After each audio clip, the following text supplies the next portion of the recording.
The whole thing is sort of set up. They have to have Prince Harry coming in because he's her ticket. We wouldn't talk about Meghan. Intro 1. A revelation emerged without the slightest warning when palace investigators uncovered a concealed bank account belonging to Duchess Marlowe. Hidden for years, and filled with transactions that instantly raised suspicions,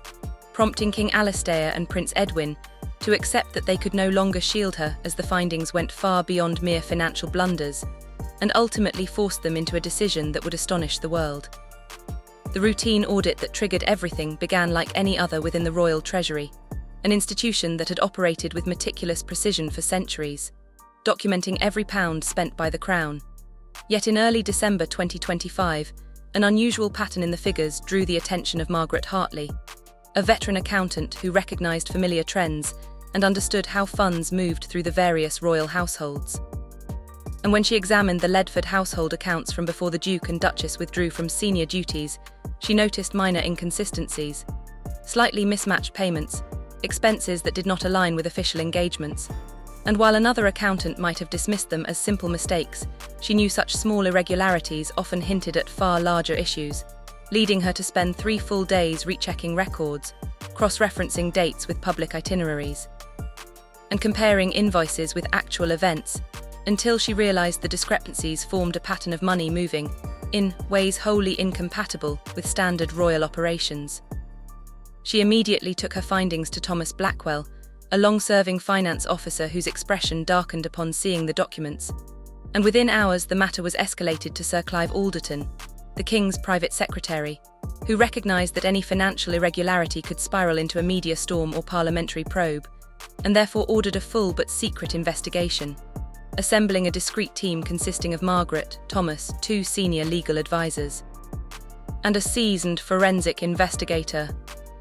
Throughout December, the team worked in guarded silence, poring over bank statements, wire transfers, vendor contracts, and expense logs until they discovered inexplicable payments flowing to an obscure consulting firm registered in Delaware with no website, no online presence, and every imaginable red flag. And when its banking records arrived, they revealed that money from the Ledford household was being siphoned straight into an offshore account in the Channel Islands. Tracing funds across several countries, the team built timelines that showed how the account, opened in early 2019, shortly after Duchess Marlowe married into the family, received hundreds of thousands of pounds, with the most substantial deposits arriving shortly after major royal ceremonies, private family gatherings, and state occasions, forming a pattern too precise to be coincidence, and suggesting that someone with inside access was profiting from privileged information. By early January 2026, lead investigator Sarah Chen presented the findings to Sir Clive, who understood that although outright illegality was difficult to prove, the arrangement violated every financial protocol binding members of the royal family. And when he asked who controlled the offshore account, the path pointed unmistakably towards Duchess Marlowe through a sophisticated nest of shell companies, trusts, and offshore entities deliberately constructed to obscure true ownership. Further analysis showed payments entering the account not only from the consulting firm, but also from entertainment and media organisations abroad, with deposits clustering around key royal events, strongly implying that royal access itself had been monetised. Outgoing transfers funded properties in California and accounts in the United States, revealing a quiet effort to build hidden wealth. And when legal advisors reviewed the evidence, they concluded that while technically legal in many respects, the entire structure breached every principle the monarchy upheld. Prince Edwin learned of the discovery on a bleak January morning at his residence, when Sir Clive arrived unexpectedly carrying documents he was unprepared to see, laying out the offshore account, the timings, the corporate disguises, and the links back to Marlowe, leaving Edwin silently furious as he realised his long-held suspicions had been justified, and that the Duchess had allegedly been capitalising on her royal position from the very beginning while the Duke remained oblivious. Unaware that his loyalty to her had cost him trust within his own family, and although Edwin wanted to confront her immediately, Sir Clive urged patience, insisting the king must first be fully briefed on a secret world of concealed finances and veiled motives that threatened the very integrity of the crown. Prince Edwin replayed every moment in his mind, realising that Duchess Marlowe's charm, her grace, and her carefully curated image had been a performance masking something far darker. And he also thought of his brother, Prince Rowan, the boy he had protected through childhood, and stood beside through the agony of their mother's death. Now on the verge of learning that his wife had used their family for private gain, a truth that would shatter him. Prompting Edwin to decide that before the king was officially briefed, he needed to speak privately with his father as son to father, because what came next would tear their family apart in ways that might never mend. And when the meeting with Sir Clive ended, he sat motionless in his office, staring into nothing as the weight of what was coming settled over him. Meanwhile, the forensic accountants continued to follow the money trail with surgical precision,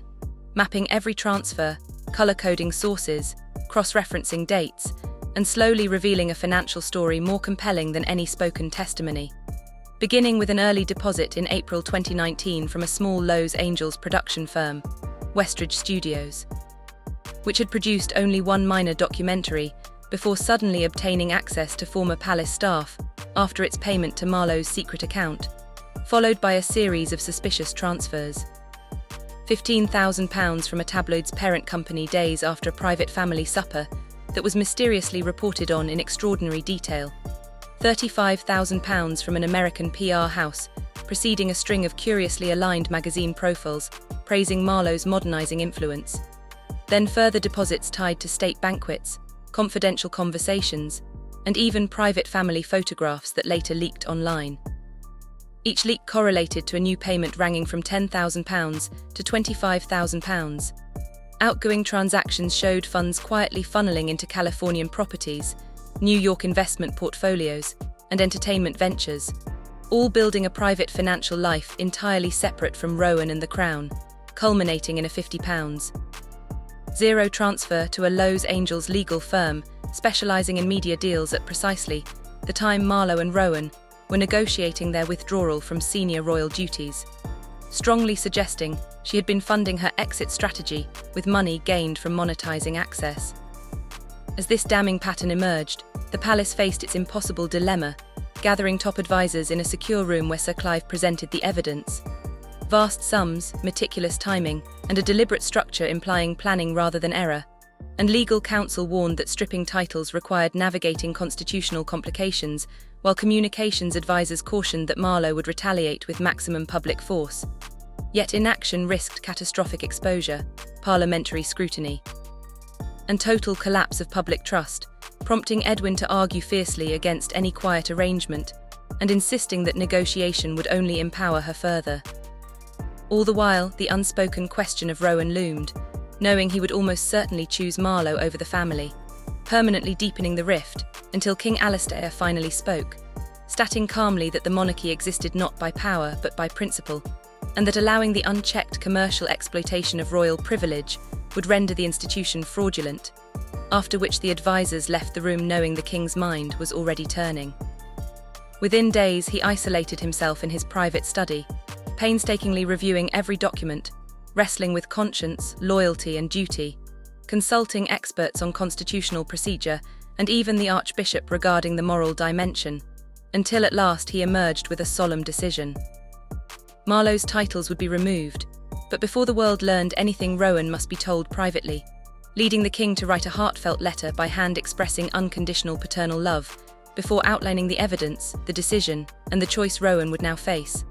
Stand beside Marlowe and accept permanent distance from the royal family, or confront the truth and begin, however painfully, the process of rebuilding trust, at which point he sealed the letter, ordered it to be delivered directly into Rowan's hands, and set in motion the consequences that would change the royal family forever.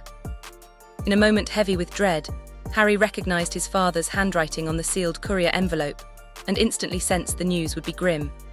Then, reading the letter alone in his study, he moved from bewilderment to outrage as he realized Charles was accusing Meghan of financial misconduct, preparing to strip her titles, and effectively forcing him to choose between his wife and his family, prompting him to call repeatedly with no answer until Charles finally returned the call,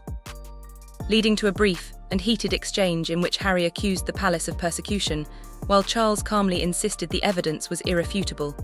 ending with Harry declaring he chose Meghan, and that Charles had now lost both his sons, after which the palace announced, at precisely timed hours to dominate the news cycle, a carefully worded but devastating statement revealing serious financial concerns regarding the Duchess of Sussex.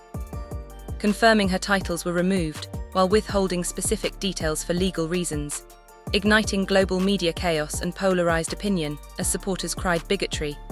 while critics claimed long overdue accountability, with American networks framing Meghan as a victim of discrimination, until Meghan launched her counterattack 36 hours later with an emotional public statement denying wrongdoing,